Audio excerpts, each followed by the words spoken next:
নমস্কার, আমার সকল দর্শক বন্ধুদের জানাই আমার চ্যানেলে অনেক অনেক স্বাগত। আজকে আবার হাজির হয়ে গেছি মুরগির একটা লাল ঝোল রেসিপি নিয়ে।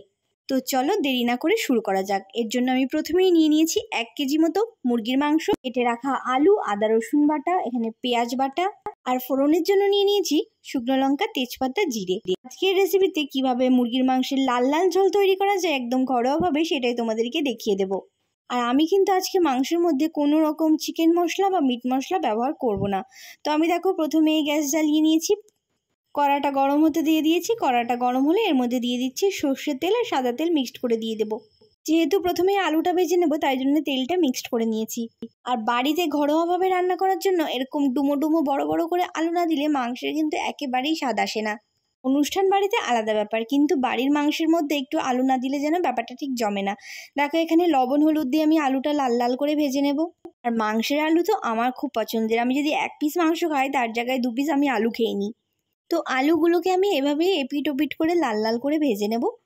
আলুগুলো ভাজতে ভাজতে যদি একটু ঢেকে দেওয়া যায় তাহলে কিন্তু আলুগুলো একটু সেদ্ধ মতো হয়ে যায়, তাতে আরও ভালো হয়। তো আমি আর আজকে ঢাকিনি, একটু লাল করে ভেজেই তুলে নিয়েছি। তারপর ওই তেলের মধ্যে আরেকটু সর্ষের তেল অ্যাড করে আমি ওর মধ্যে দিয়ে দিয়েছি শুকনো লঙ্কা, তেজপাতা আর এই জিরেগুলো ফোড়নে দিয়ে দিলাম। তারপরে আমি এর মধ্যে আদা রসুন আর টমেটো বাটাটা দিয়ে একটুখানি নাড়িয়ে চাড়িয়ে নিয়ে দিয়ে দিয়েছি পেঁয়াজ বাটাটা।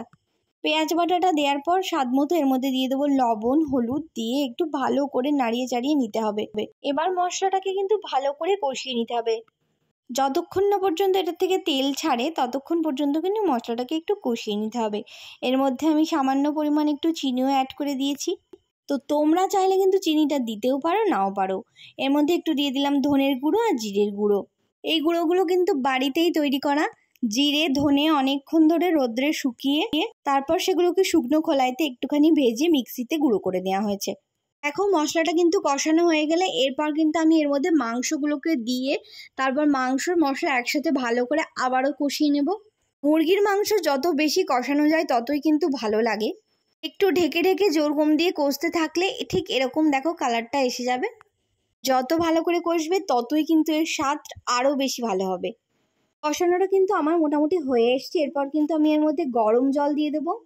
জলটা কিন্তু আমি পাশেই গরমে বসিয়ে দিয়েছিলাম, এবার কিন্তু আমি এই জলটা এর মধ্যে দিয়ে দেব।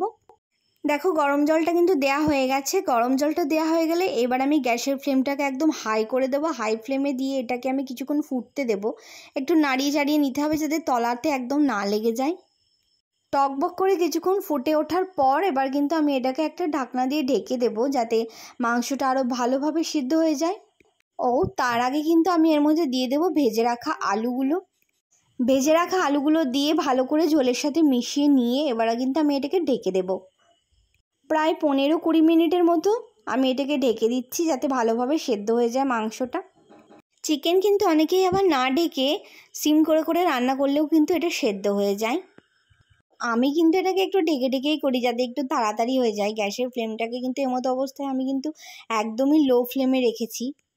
তো দেখো এবার ঢাকনা খুলে দেখে নেওয়ার পালা এটার অবস্থাটা ঠিক কেমন। দেখো টকবক করে ফুটছে। তলাটা যাতে না ধরে যায় তার জন্য একটু খুন্তি দিয়ে নাড়িয়ে চাড়িয়ে নিতে হবে।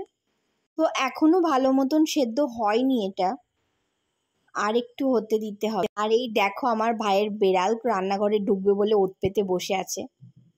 আরও খানিক্ষণ ফুটিয়ে নেওয়ার পরে এর মধ্যে কিন্তু আমি দিয়ে দিলাম গরম মশলা। এই গরম মশলাটাও কিন্তু বাড়িতেই তৈরি করা হয়েছে। যেভাবে বললাম গোটা গরম মশলা রৌদ্র শুকিয়ে শুকনো কড়াইতে ভেজে নেওয়ার পর মিক্সিতে গুঁড়ো করে নেওয়া হয়েছে। তোমরা যদি কেউ এরকম বাড়িতে তৈরি খাঁটি মশলা নিতে চাও তো আমাকে কিন্তু অবশ্যই কমেন্ট বক্সে জানিও। দেখো মাংসটা কিন্তু তৈরি হয়ে গেছে একদম। আমি একটা পাত্রের মধ্যে এটাকে ঢেলে নিয়েছি। খুবই সাধারণভাবে অল্প সময়ের মধ্যেই কিন্তু তৈরি হয়ে গেল লাল লাল মুরগির ঝোল। তো ভিডিওটি ভালো লাগলে সবাই চ্যানেলটিকে সাবস্ক্রাইব করে পাশে থেকো। সবাই ভালো থেকো, সুস্থ থেকো। দেখা হবে পরের কোনো